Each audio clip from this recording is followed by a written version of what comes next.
Northern Lights. Ooh, it's the Northern Lights at the airport. That's fun. Back in June, my best friend Jen invited me to travel with her family on a trip to Alaska. We had an incredible time. Alaska is more beautiful than I imagined it would be. I instantly fell in love with the beauty of the mountains all around us. We stayed in the town of Palmer, which was the perfect small town to call home for the week. Gonna go on our adventure today to Independence Mine. First adventure of the trip. Woo! There they go. Woo! Here goes the other Jeff one. and Sally go for it. They don't have a radio.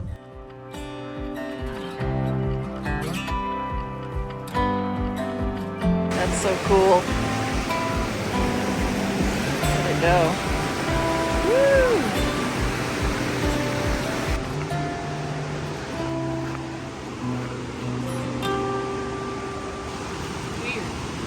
That is so clear. That's beautiful. Look at the color of the water. Oh, that's so cool.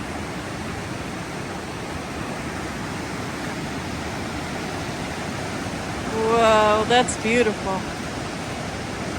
Wow.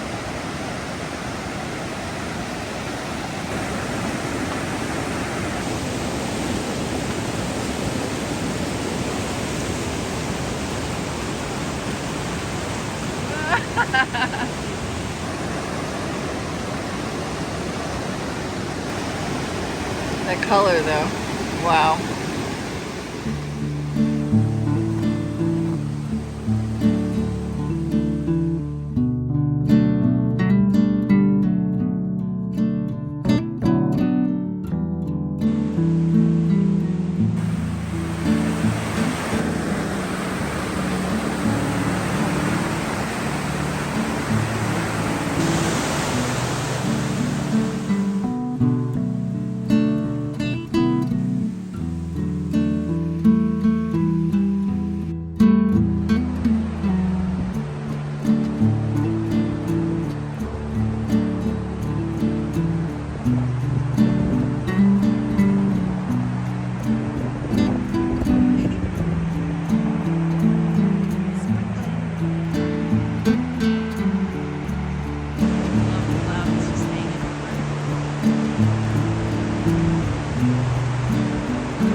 Just came out of the cloud. Oh, that's driving through. That's awesome. It just was. It's like There it is. Just turn it on. So cool. That's very cool. For sure. Yeah. Let's see where people walked up.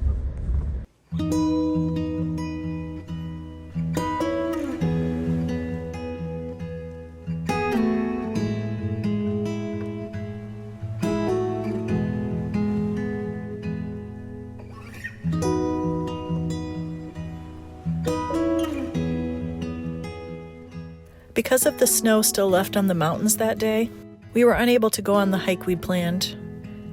None of us had the proper gear for hiking in the snow, so we walked up the road to check out the old mine village instead. Independence Mine is an abandoned gold mine at the top of Hatcher Pass that was established in the early 1900s after gold was discovered there. It was a thriving company until World War II, when gold mining was considered a non-essential wartime activity. Independence Mine closed its doors for good in 1951. By 1980, it was established as a historical park. You can explore the buildings there now and tour the mine in the summer months. There are some amazing hiking trails there, and I was disappointed not to be able to check those out this time. Going back into the clouds.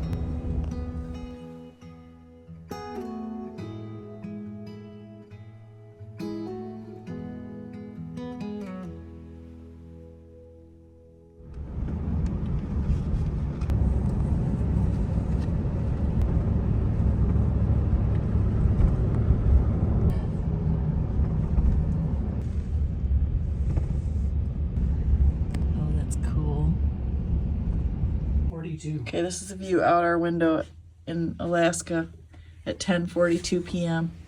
It's still light. Very late. The sun goes down in like an hour or less. And then it pops back It doesn't up. really go down all the way. It just gets to be twilighty time. We'll get maybe a better shot of it tomorrow when it's sunny, or the next day when it's sunny. Only problem, Yeah. that's not bad. Jen's losing her Hi, voice. welcome to Jen losing her voice. It's great. Love it. Say Chris. Yesterday she said my name and it was like crack. Chris.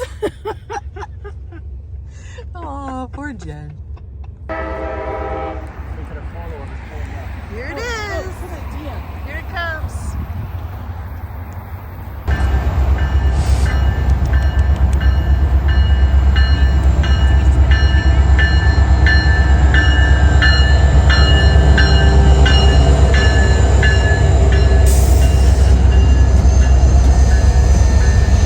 Same family? Yep. I'm Christina. Krista. Krista. Yes. Okay. Get your ticket, step right up. Okay. And you're going to go Thank right you. in there and up. Okay. Bye, Christina. Here we go. It's moving. Alrighty, folks, and as we make our way Bye bye. away from the Wasilla Depot, we are seeing on our right-hand side the Wasilla Lake. Drinks. Hey.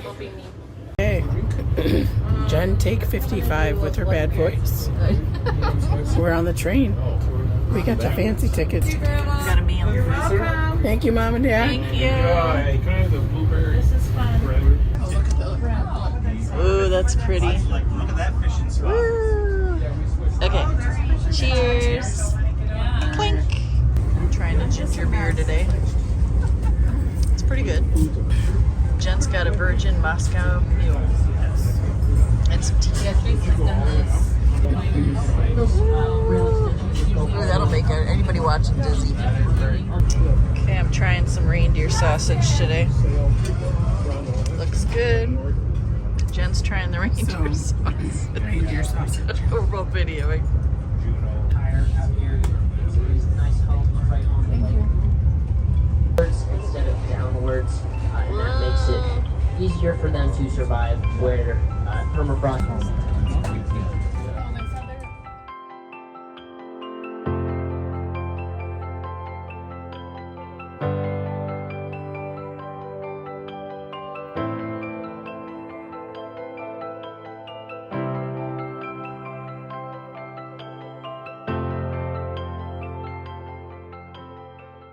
Now, the Goose Creek Tower itself was built by one Philip Widener, and the tower consists of a cabin built at the very bottom, and then a cabin built on top of that, and then another cabin built on top of that, and then another one on top of that. And it consists of 8 towers stacked up on top of each other.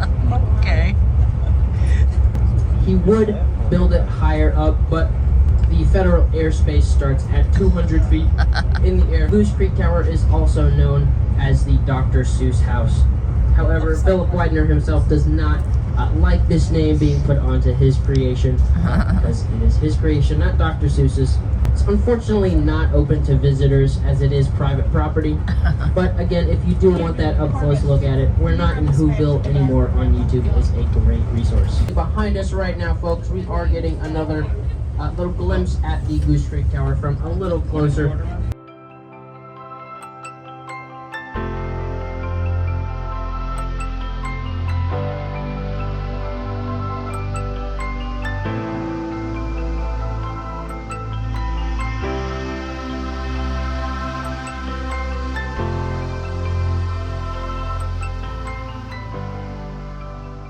We have arrived in Talkeetna. There's the depot. Hello, Talkeetna.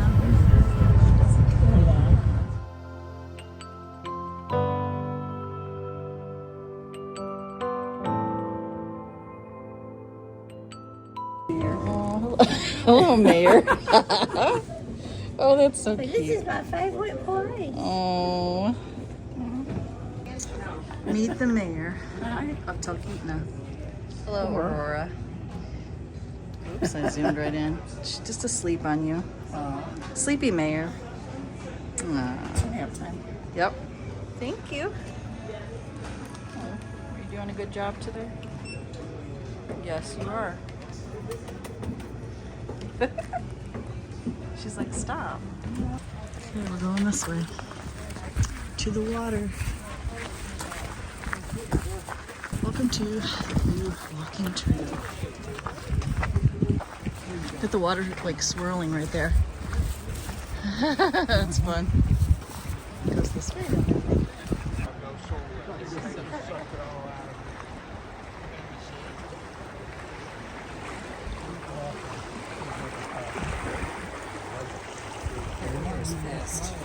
Well, the mountain's covered in some clouds right now.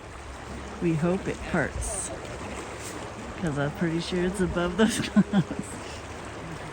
Get out of the way, clouds. We're off. Bird is leaving with 22. The Queen getting on the boat. Here we go. Yeah.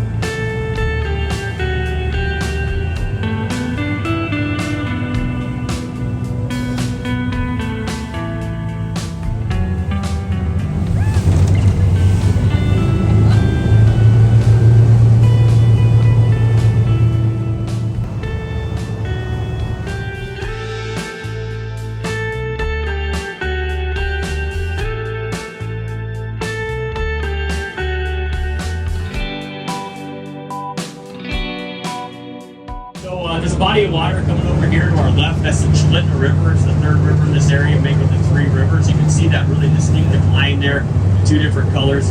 Talkeetna by far is the coolest of all these rivers we're going to be touching here today.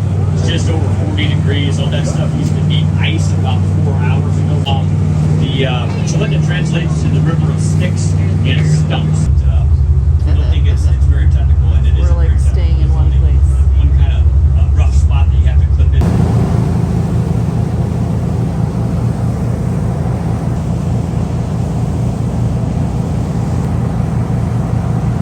Give me a quick stop here, gang. You can see those chunks of ice up ahead of us here. You can see all the bark that's removed from these cottonwood trees. Gives you a really good idea of how high this water is here in the spring. All that damage here was done by ice in the spring during our time we call breakup. All these rivers are glacially fed. So right now we got long days. Those glaciers are melting at a pretty fast rate, providing all the liquid for these watersheds. But as we approach fall, we lose that light, we lose the temperatures. These glaciers are melting at such a fast rate. All the silt falls out in the water column. The water really slows down, and typically by the end of October, sloughs, areas that don't have much current, get a skim layer of ice over them. Typically, the main channel is frozen over.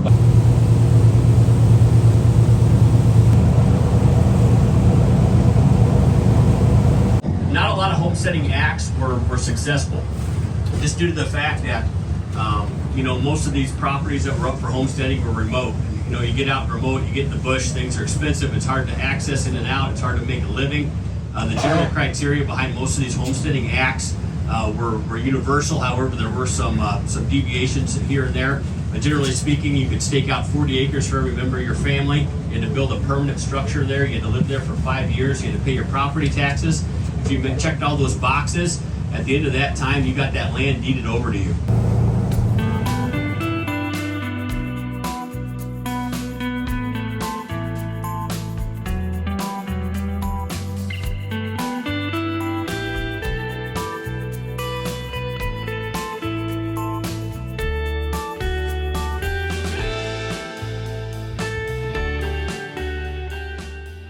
This is a shotgun. This is a Mossberg 500 12-gauge shotgun. We are possibly in moose and bear country. If we are to see anything, we're going to just stay in a tight group and come straight back to the boat.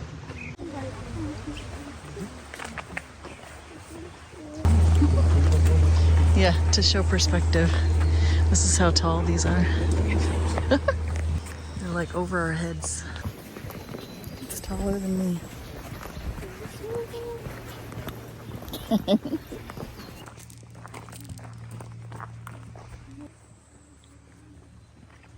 During the summer months, they lived off of the salmon run and stayed at fish camps like this. Once it was finished drying, they would store it in fish pits like this. It's going to be cooler below ground. And they would use the sticks for ventilation and then do layers of sticks, fish, and then cover it with logs and rocks at the top. This would be able to keep the fish preserved for months. They also ate beavers. So behind you, that's a deadfall. The beaver would come and eat that one piece of wood in the front, and then that big log would fall on it and either kill it or squish it, and then they would kill it. And the beaver tail was actually a delicacy that was saved for only the elder natives.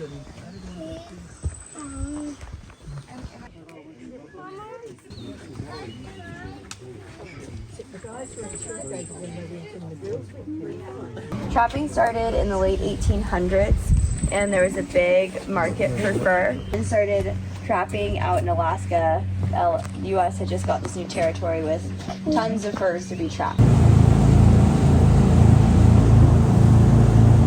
Oh, wow. To the right. Whoa. 20,310 feet. There it is. Look at that. Oh, that's amazing. Look at that. Up above the clouds. It looks like a cloud. Yeah, you can see the other one there. Look at that. Mount Denali right there. That's awesome. Taking the train back to Wasilla after our day in Talkeetna. Here it comes.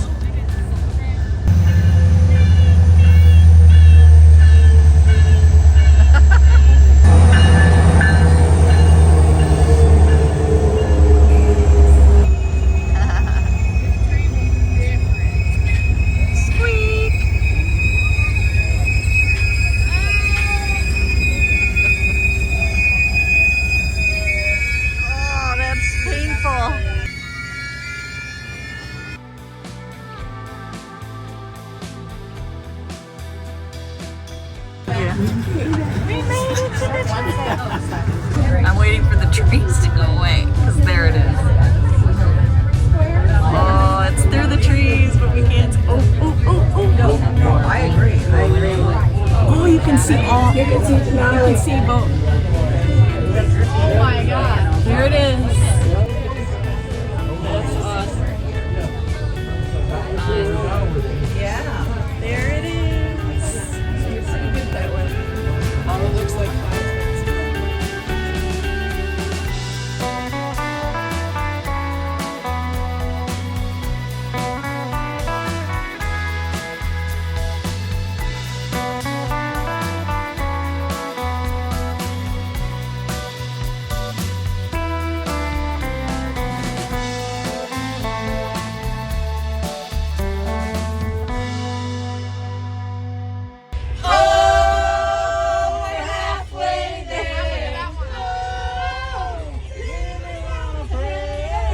okay, it's sunset time. Not really. Not really, but there's a little bit of it. It's 11 what at night? It's 11, I don't know, 30, 11:20. This is like all the darker it gets all night. Yeah. Good night.